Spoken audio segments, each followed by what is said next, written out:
Welcome to Comics Bazaar, the channel of comics commentary and arcana. This video features Uncanny X-Men number 325, cover dated October 1995. And this is a cardstock gatefold cover by Joe Madureira, inked by Tim Townsend. It also includes some hollow foil on the cover too. So I'm going to do my best to open this one out so that you get the full impact of the cover. So if I move that over here, you have the X-Men logo blown up there, and we've got the hollow foil there. Let me just move this around so that you can see it there on camera. It's the exact same hollow foil used for the cover of Uncanny X-Men number 300. So they didn't do anything new with that. They just reused that particular hollow foil. And let me see if I can open up the back page too and get all of that on camera. Let me see. Difficult to get it all there. And it's just impossible to get the fourth page. So you can have a look at that. And then if I move this over here and unfold this, you have the other members of Gene Nation there. This one's called Hemingway. This one we met him before, Vessel. And of course in the middle there we have Marrow. So I hope you can see that. I'll kind of move that over there. Get as much of it on screen as possible. So pretty cool gatefold cover. Really allowing Joe Madureira to use this large canvas for these oversized figures. It looks well, colored by Steve Buccellato as well. No backgrounds, but I think it pops with the white in the background. So let's move along with the review. Close this over. The question is, what is the anniversary that's been celebrated? Do you know? Well, let's open it up to the splash page and we get an explanation of what anniversary it is. Stan Lee presents a celebration of 20 years of the all-new, all-different, ever-changing, oft-convoluted Uncanny X-Men. So the anniversary is of Giant Size X-Men number 1, which came out in 1975. So there you go. That's what's being celebrated here. Seems like there's been a lot of gimmick covers, a lot of events over the last couple of years, going back to Uncanny X-Men 300, really jacking up the price on these issues. Let me know what you thought about this particular gimmick cover, the 4-page gatefold cover. I think it looks good. What's your opinion of it? Creative team here for the story Generation of Evil. It's a double-sized story. Is Scott Lobdell writer, Joe Madureira penciler, Tim Townsend and Matt Ryan inkers, Steve Buccellato electric crayon colors, Richard Starkings and Comic Craft on letters. And so the splash page, very obviously it's Cyclops there, wearing his ruby quartz glasses, and he is winding up to throw a baseball. And of course the X-Men's association with playing baseball goes all the way back to Chris Claremont's Uncanny X-Men 110, which wasn't drawn by John Byrne but drawn by Tony DeZuniga, if I pronounce his name correctly. But it's a long tradition of having the X-Men playing baseball for a little bit of downtime, and that's how this particular issue opens. So let's continue and see what happens here. Well, we've got, it turns out, a baseball game that also includes members of Generation X, the other X title written by Scott Lobdell. So he's brought them into this particular story, at least the start of it anyway. So we've got Banshee back there, we've got Beast, we've got M or Monet here, and we have a bit of banter. We've got Beast trying to put off Monet, saying here, give Mademoiselle Saint-Croix some credit, Sean. No one ever hit a home run by choking at bat. So she responds, it's not a problem, Mr. Cassidy. Dr. McCoy's transparent attempts to rattle my concentration are falling well short of their intended goal. Jubilee's out here. She's demanding that they get on with it. We've got Sam Guthrie here. He's the newest of the X-Men. So that's an interesting little pairing between the two of them, and a little bit of banter between them as well, because of course Jubilee's expectation was to become an X-Man herself, but now she's one of the students at Generation X, whereas Sam, one of the original New Mutants, is now officially an X-Man. So the banter continues. I like this little bit here with Bishop and Skin, where Skin is saying to Bishop, we're playing baseball, and these two are doing the frontal lobe tango. Don't understand the reference, Angelo, says Bishop. What calendar do you fall off of, Bishop, says Skin. It means they're distracted. They ain't concentrating on the game, which leaves me stuck on third, babysitting you. And this is a nice little piece of characterization, the dialogue, like typical dialogue for Bishop, where Scott Lobdell always has him very dryly either saying or thinking, in this case, indeed, as he looks to steal home base. If I have the rules of baseball correct there, which I'm not 100% familiar with, you can correct me in the comments if I've got that wrong. So this is a pretty cool sequence, you know, in terms of giving Joe Madureira something to draw that isn't just superheroes punching each other, this baseball game instead. And it kind of stretches his talents and ability to get this one down on paper. And I think he does a good job of it. And so we have like the ball flying around. We've got Bishop sliding into home base and continuing on his run, and Skin using his power where they had a no powers rule to catch the ball, but he's interrupted by Bishop yanking him on his arm, so he misses the ball. And this is a pretty comic little sequence here, this 2-panel sequence where Bishop is running along and bouncing Skin after him. But Gene grabs the ball and throws it towards, well, looks like Beast there. And it all ends up in a big crash, big comic crash. That's a nice little anchor image there of Gene on overlapping this borderless panel here. Yes, so some really nice storytelling on these pages. This opening sequence by Madureira does a good job.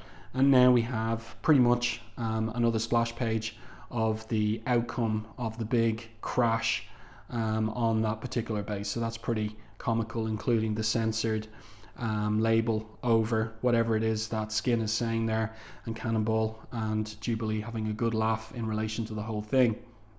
Now, something I want to observe here, and if you've got a copy of this comic at home, you might pull it out and take a look at the coloring, because a complaint that I have, or a criticism I have about the coloring, is if you look closely at it, including here most particularly the flesh tone on Monet here, you can see some pixelation in the coloring. And my previous video, I was praising the digital colors of Kevin Summers over Andy Kubert's art on Adjectiveless X-Men 44. But here it seems something has gone wrong with the digital file. There's over much pixelation. It's over evident in the color, and I don't like it because it's too distracting, or it was to me anyway, looking at this issue up close. So I think that that's something that needed to be resolved. Also, on some of the pages, there's a little bit of pixelation on the black line art as well, which kind of indicates that something was lost converting the original art to a digital file. So Joe Madureira in this era would have been drawing not digitally but on paper, and it would have been inked on paper or Bristol board or some physical material like that, and scanned into a computer for the addition of the digital colors and the digital lettering. And as I said, something has gone a little bit wrong with the scan of this particular issue, in my opinion. So we now have the aftermath of the game, and a little moment here between Wolverine and Storm. Wolverine has become a bit more bestial in recent months after his popping his claw through Sabretooth's brain. And that's something to bear in mind as well in terms of his ongoing characterization in this particular period. And we have this moment between these two old friends, and of course the original members of the all new, all different X-Men here. So Wolverine says, laughing, Aurora, used to happen more than it does now. You, me, the Rusky, and the Elf. Those were good times. And indeed they were. And Storm says, true, it is nice to see us all smiling again, even if it is just for today. And Wolverine asks, when did it happen, Ro? When did life start slamming us so hard that we forgot how to laugh? And her response is, God us only knows, old friend. Yeah. And, you know, but that is the way of the X-Men. Always the threats come thick and fast. Always there is the possibility of that dystopian future laid out in Days of Future Past as well. So Now we have a complication in the plot. We have our opening little fun sequence with the baseball game, and now it's time to get serious. And when I was first looking at this panel, I was thinking, what is being implied here? Wolverine notices the portal. First of all, he says, we got to shelve the philosophy kids, we got company. And Beast says, interesting, the phenomenon has all the attendant figurations of a transspatial warp, but it possesses an energy signature I've never seen. And the silhouette there is very reminiscent of Apocalypse from the Age of Apocalypse. And with all of these refugees, quote unquote, turning up in the prime reality from the Age of Apocalypse, it's almost something that a reader might expect for this special issue, that maybe the man himself would come through a portal, and so it seems, but it turns out not to be. It is Colossus, and he's coming from the end of issue 44 of Adjectiveless X-Men with Callisto. And so he's arrived and says here, I've returned after all this time because we need help. And that is for him, and most particularly their former ally, Callisto. Nice little spotting of blacks there on Colossus's face as he comes out of the shadow into the light for this anchor panel here. Let's continue with the story. We've got a switch of scene to New York, to Manhattan. We've got a nice look at the Empire State Building there as our key skyscraper to indicate Manhattan. We've got a nice little street scene there with Spider-Man the movie coming soon. That gives you a sense of the era. Still a few years in advance of the actual Spider-Man movie coming to the big screen. And then we go down into one of New York City's subways with one of these Easter eggs. And here again, we've got Tim Townsend writing into the background of the issue a little swipe at Cruz, and it is precisely that. Roger Cruz is swiping Joe Madureira again. And we've got a little shout out to Shiro Masamune there as well, whose art is definitely Appleseed, and Ghost in the Shell definitely an influence on Joe Madureira in this particular era. The lights go out, and who's there responsible for it except for Marrow and Gene Nation. So that's a nice top-down shot of the interior of the subway car as well. That's difficult to do. Keep an eye on this guy with his bicycle. We're going to see him a little bit later in the issue in a very different state, let's put it that way. So then we're back with the X-Men in the Xavier Institute for Higher Learning, because that's now how it's been rebranded after the move of the teenage students out to the Massachusetts Institute. And we have Callisto's being examined in the med lab. And who's this in deep silhouette over here? That's Wolverine over there. And we have a little moment here between those original members of the all new, all different X-Men, Storm and Colossus. And she says to Peter, "It is nice to have you returned home, little brother." And of course, this is after his joining Magneto with Uncanny X-Men 304, joining Magneto and the Acolytes. And Peter remains kind of stony-faced, and he says, "My home is a country that no longer exists. The USSR is gone since 1989. My family, not 1989, 1991. My family long since dead. I've not returned. I'm here only because she needed help. Period," he says. And Storm reaches out to him, continues to reach out to him, saying, "As you wish, Peter. It's good to see you nonetheless." So Beast is examining Callisto. She wakes up, and she wakes up charmingly, calling them idiots and asking them, don't they understand? It has begun. So what's begun? Here we've everybody rushing towards Callisto. That's a nice it's a nice perspective that Madureira has drawn into this particular panel. It looks well. Everybody seems to be standing on the right perspective lines for this one. And so Callisto begins to explain, "The only reason I braved the transport back here was to stop a handful of renegade Morlocks who call themselves Gene Nation. Every moment we waste, they get closer to achieving their goal." So Beast talks about how they've met some of them in previous issues of Uncanny X-Men, the 3 previous issues. And Callisto says there's a bit of back and forth between Callisto and Storm, because of course Storm was once upon a time won the leadership of the Morlocks from Callisto. That goes all the way back to Uncanny X-Men 170, written by Claremont and drawn by Paul Smith. But on the question as to whether Callisto can be trusted, Colossus says that he trusts her. Wolverine makes the point, ain't that a glowing recommendation coming from a turncoat like you? So Wolverine's all about loyalty to the team, and he says here he's not so forgiving as to overlook Colossus walking off with Magneto. Beast intervenes and Cyclops makes the decision, for the moment I'm willing to put aside searching for Magneto for the more immediate question. Callisto, what can you tell us about Gene Nation? So, of course, when Colossus used the escape pod to escape with Magneto from Avalon, when Avalon was falling to Earth, they landed in Antarctica.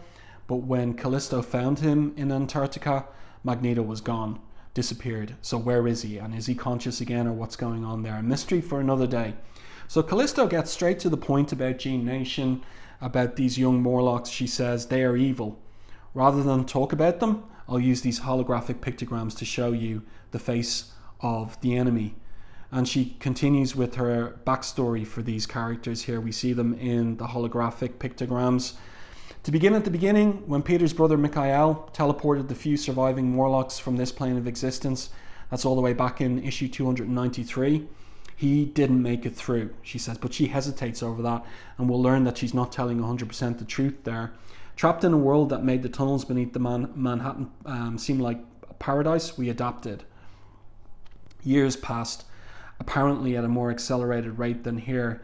Despite the hard work, most of us eventually came to enjoy the world we were forging for ourselves until the second generation came of age.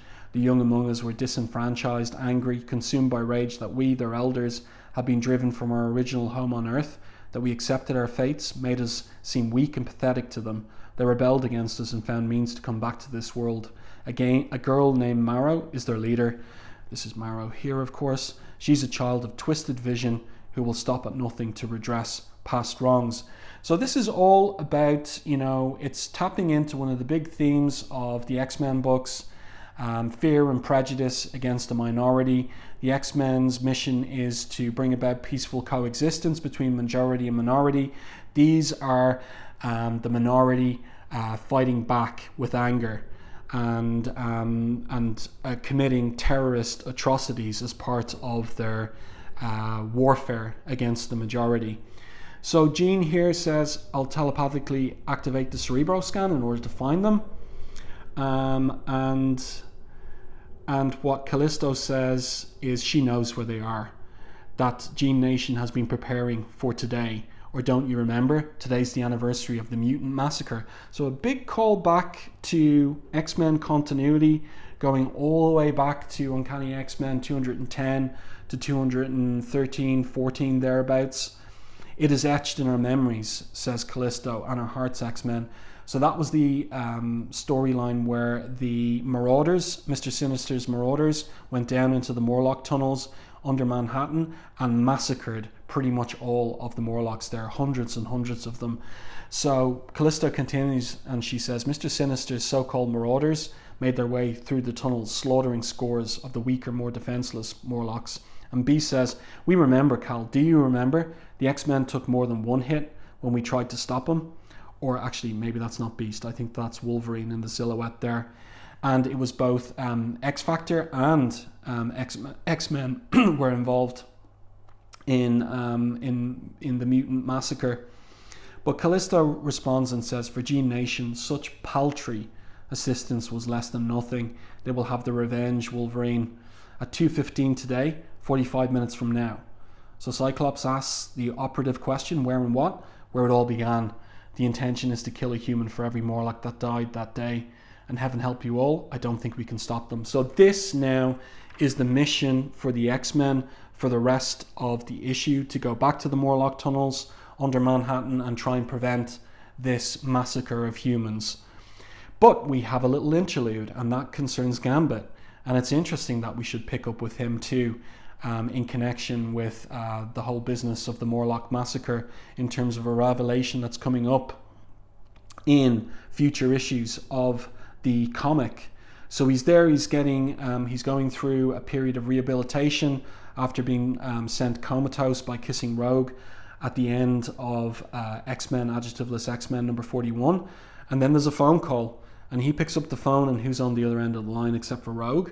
And she's on the Pacific highway there. They're driving along the west coast of the States, and she with Iceman. So she says, me and Bobby were on the road. I needed some time away after what happened. I'm glad to hear you're up and around, Gambit. And so Iceman is there. I like it. It's comic, honking the horn of their sports car. Remy, you've got to go. We're trying to make it to Seattle before it gets dark, and that spooks him. And you can see it in his eyes there. And he thinks to himself, she knows. Of course she knows. She's been inside my head when we kissed. And he's worried. He says, Rogue, listen to me. Stay where you are. I'll be there as soon as you can. And she doesn't know what he's talking about, puts the phone down. Why, after all this time, why now? He thinks to himself, worst of all, why did I have to drag Rogue into this mess? So the mystery's building in terms of what is Gambit's secret past. What did Rogue learn when she absorbed his memories from that kiss in the Israeli desert at the end of Adjectiveless X-Men 41?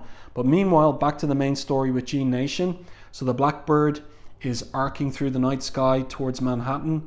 We've got a little moment there between Archangel and Psylocke, because of course the Mutant Massacre was when Archangel lost his wings, his organic wings. So Psylocke asks him, what's up? And he says, just thinking about how this cycle of hatred never ends. And she makes the point about losing his original wings, and he says, it's more than what I lost. I wonder if Mr. Sinister understood the forces he unleashed that day. So building the tension, building the sense of the ominous. And then, speak of the devil, we have Mr. Sinister here. And in Joe Madureira's rendition, which is interesting, and of course, I think if my memory serves, it might have been issue 31, or is it 31 or 27? Maybe 27 of Adjectiveless X-Men, that Threnody joined Mr. Sinister, and so she's in his company still, and she reveals here that he asked her if Gambit ever travelled to Seattle, that he was to be alerted. And so he tells her to go now. I've much to ponder, not the least of which is whether or not years of carefully executed machinations are finally bearing fruit, or simply rotting on the vine. So what's the connection between Mr. Sinister and Gambit? Well, this particular issue is further developing the question. But then we're back in Manhattan, and we're making our way down into the Morlock Tunnels. And we have, again, some banter here between Callisto and Wolverine. Callisto saying to Wolverine, the only reason that I came to you in the first place, Logan, is that I'm taking responsibility for my people's actions. What has not changed is my wholehearted commitment to the meaning of leadership. So Storm picks up on the implied criticism there, that, once upon a time she was Morlock leader.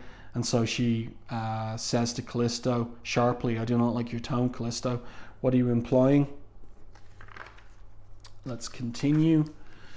And Callisto says, Storm, if you were ever seriously concerned with the welfare of, but Colossus intervenes, gets in the middle of it and says, look, this is no time to play the blame game. During my time on Avalon, I reflected on many things. I thought of my insane brother, that's Mikael, and my lost sister, Ileana. I remember my parents butchered because they'd given birth to mutants. I remembered my father once told me life is a river. It's useless to blame the water for running with the current.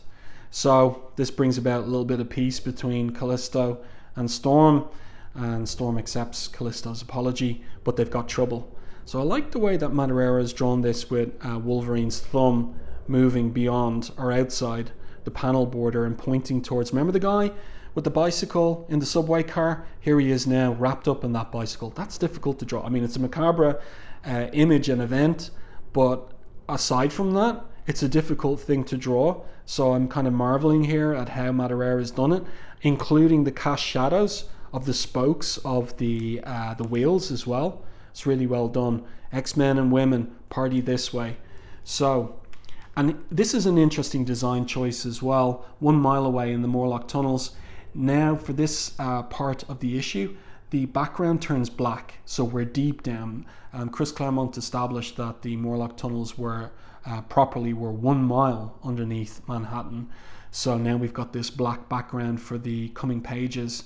So we've got this new member of Gene Nation here. We haven't encountered him before. His name is Reverb, and it seems that his power is to track the X-Men's thought prints. His powers are telepathic in nature, and that's what he's doing here, and he's able to identify who's there. Wolverine, Colossus, Traitor Storm, he says, and by the lights, Marrow, Callisto. Somehow she's followed us here. So Marrow tells him to relax. Her presence only makes victory much more sweetness. Brain tap the others, tell them. So they're going to muster now and have a greeting party for the X-Men, and that's what we see here with this character from the cover, Hemingway. And Callisto thinks to herself, Hemingway is mutated more than I last saw, but how's that possible? So that's a little mystery for another day too. And now we get a fight sequence. So younger readers might have been looking forward to something like this. We're going to see Wolverine in particular with a little rematch there against Vessel, popping his claws here. That's a nice panel. Another one here of Wolverine in the sewer water in deep silhouette. Some pretty cool stuff there from Joe Madureira and the art. And now we get Storm thinking about getting involved and helping Wolverine, but Callisto holds her back and says they're trying to divert our attention from the slaughter. So Callisto really does want to prevent that slaughter of humans on the anniversary of the Morlock Massacre. So Storm agrees and flies Callisto deeper into the Morlock Tunnels. Or no, up rather, because here we have these other men and women from the subway car who are running in panic. And Callisto says, look at the way they're dressed. They're upworlders, recent transplants. I'd say they were hostages from a commandeered subway car. So she's put it together. It's a really nice top-down reverse angle on Storm carrying Callisto there. Very good command of anatomy by Madureira in that. And Callisto stops one of the last of the passengers to quiz him and ask him about what went down back there. So he says, a girl made of bones. She let us go, said we'd served our purpose. Before the anniversary hour? That does not stand to reason, says Storm. And Callisto says, Marrow wanted them frightened, scurrying through the tunnels, the way we did when the Marauders decimated us. Maybe, says the guy. And look at those bug eyes as well, reminiscent of one of Gene Nation. By the way, at this point, we have moved to Matt Ryan on the inks over Madureira's pencils. So Tim Townsend's portion is done, and we're in the Matt Ryan portion to the end of the issue. Matt Ryan does a good job, but I do prefer Tim Townsend on Madureira's pencils. So the guy pulls a handgun from presumably out of one of his suit pockets and shoots Callisto in the shoulder. It's just a flesh wound. She's okay. And who is it in reality? It's Sack. So he'd taken possession of the passenger, and the host passenger is still alive. And now we get a rematch between Storm and Vessel, or not Vessel, but Sack rather. But who arrives at this point except for Marrow? And Marrow says to Storm, I knew you wouldn't, or she says to Sack, I knew you wouldn't, no, excuse me, I missed the comma there. Marrow says to Storm, I knew you wouldn't kill Storm. You're as weak as I remember you. And this is where there's a little problem here. And the speech balloon does solve it, where it brings us over to this panel rather than down here. And Storm says back to Marrow, we've never met, Marrow. Once, years ago. I was called Sarah then. Sarah, the same child Cable told me about, the one who held the ceremony of light before that. And that's a reference back to Cable number 17. For once, a useful note from Bob Harris. But Marrow continues, the night you took over the Morlocks. You were beautiful, Callisto was ugly. So this is Uncanny X-Men 170 that I mentioned earlier. You were the bright lady, she was dark. I had such hopes. Hoped you would lead us from the tunnels into the light. And Storm insists, child, Xavier and I offered a place where, upworld with the humans. Where would we be? Feared and hunted and hated? As leader, you owed us more than that. So this is the disaffectation, this is the rage of Marrow and Gene Nation. They feel themselves betrayed by Storm and the X-Men in particular. But you were too weak to fight for a city free of upworlders, and since you could not, would not, did not, we decided to come back and do it ourselves.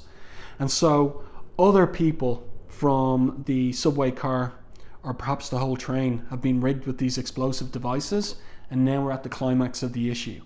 And Marrow reveals that she's got the detonator to the bomb. It's connected to her heart, and the only way the detonation can be stopped is by stopping her heart. Fortunately for me, she says, you've pastly been too much of a coward to do what needs to be done, unless, bright lady, you're going to tell me something else.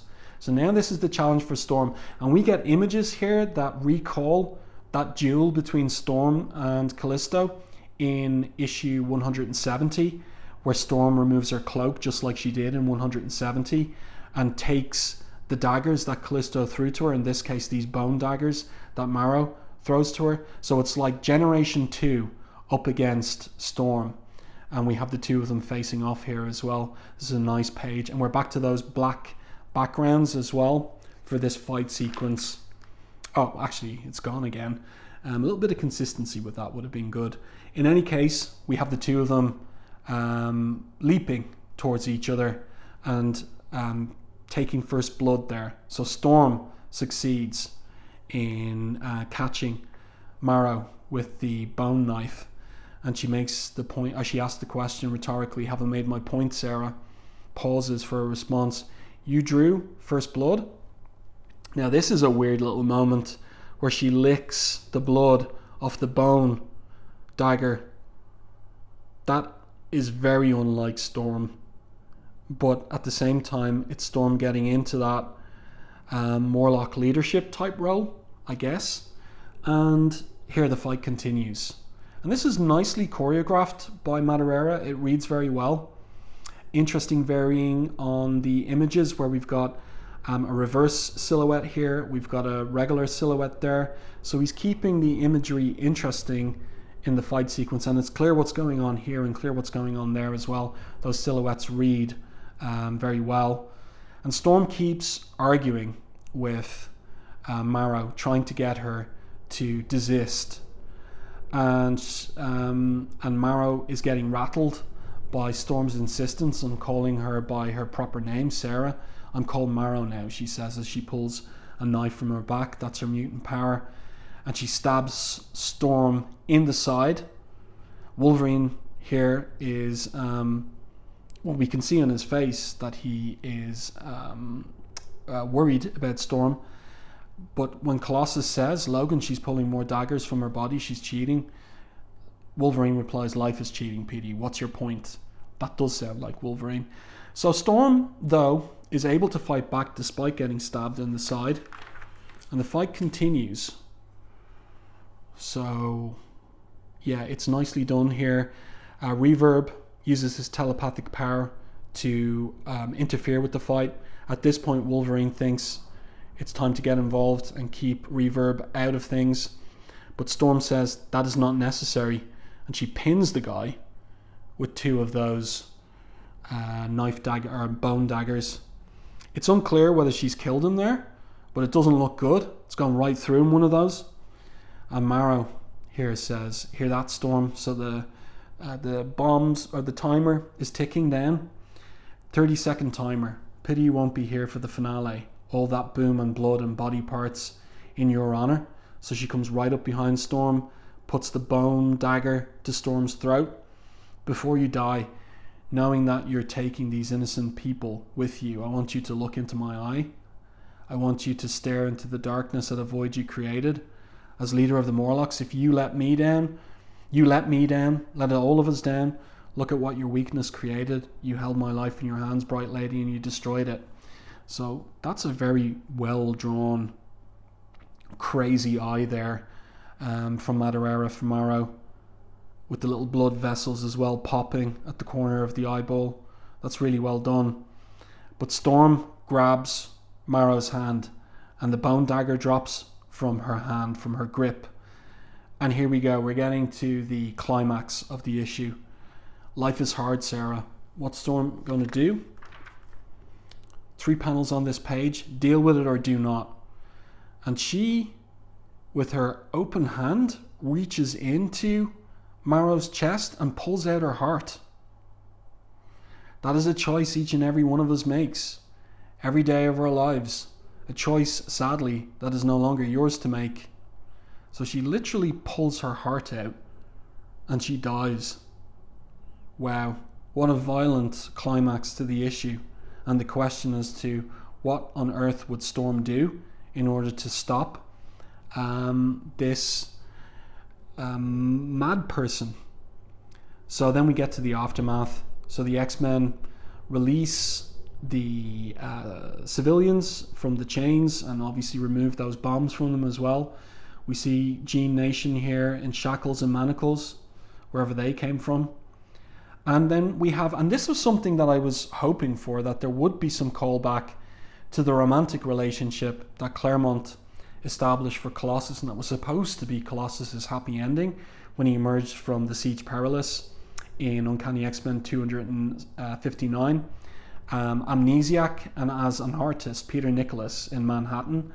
And when Callisto had been changed in her appearance as a means of torturing her psychologically by Mask into a beautiful woman, and the two of them had a love affair told in issues 259 to 264 of Uncanny X-Men. And so we've got a callback to that finally, where Callisto says to Colossus, I don't suppose you'd come back with me, Peter. I may look older, but I've still got some loving left in these bones of mine. So she's aged a decade in the different dimension that Michael transported them to. I've no doubt whatsoever, Cal. Truth, our age difference might be the only thing that'd allow me to keep up with you this time. So she responds, flatterer, one for the road. You have to ask and they kiss. So that's nice to see that callback to the older continuity, the Claremont established continuity. Dos Vidania, and she says she'll be back. And I must have skipped over it, but in the conversation between Callisto and Storm, when they were, just before they found the civilians who had been captured and were sent running by Gene Nation, Callisto revealed that Gene Nation murdered Michael, that he did make it to the other dimension and he was murdered by them. But that's something that she's not telling Peter here. So that's interesting too. She's sparing him that, because Peter has had a miserable time over the last couple of years in X-Men comics. So Storm says to Colossus, the expectation might be that he'd rejoin the X-Men. You're going, she asks him. And he says, I would give all that I am to stay with the X-Men. But my place is no longer with you. Maybe someday, but not until after I have come to terms with the mistakes of my recent past. So they hug, and Storm tells him that she loves him, and I you, Aurora. That's very Claremont-esque dialogue there. And then Wolverine arrives as Storm is looking at the blood left from having pulled out Marrow's heart. Look, kid, I ain't no doctor or nothing, he says, but I know people. Don't go beating yourself up over Marrow. She was twisted. You had to stop her, you did. Sometimes, Ro, it's that simple. And of course, that is Wolverine's philosophy. He would try and avoid killing, but it was always established from Giant Size X-Men #1 on that Wolverine was the killer on the team. He was prepared to do it when necessary. Not gratuitously, but when necessary. And Storm, of course, struggled long and hard with the whole idea of ever killing anyone, but she has done it in the past. And there seems to be here, a criticism I would have for Lobdell here is, like, when this is an anniversary issue of the all new, all different X-Men, why not call back to the Outback era when there was the darker iteration of the team, when Storm was the leader then, and that was a response to the Morlock Massacre above all, that the X-Men would go to a place like the Outback in Australia and they would use it as a staging base for hard and fast covert missions to take out their enemies. Like, Storm had a darker phase in her character, and it seems to be somewhat forgotten here in this dialogue between the pair, because Storm says, "I know," and it's the sheer simplicity of it I find so terrifying. For a moment I literally held her life in my hands, and I knew there was nothing I could do to erase a lifetime of disappointments and failures and hate. And Wolverine says here, "That's why we keep doing what we do, kid."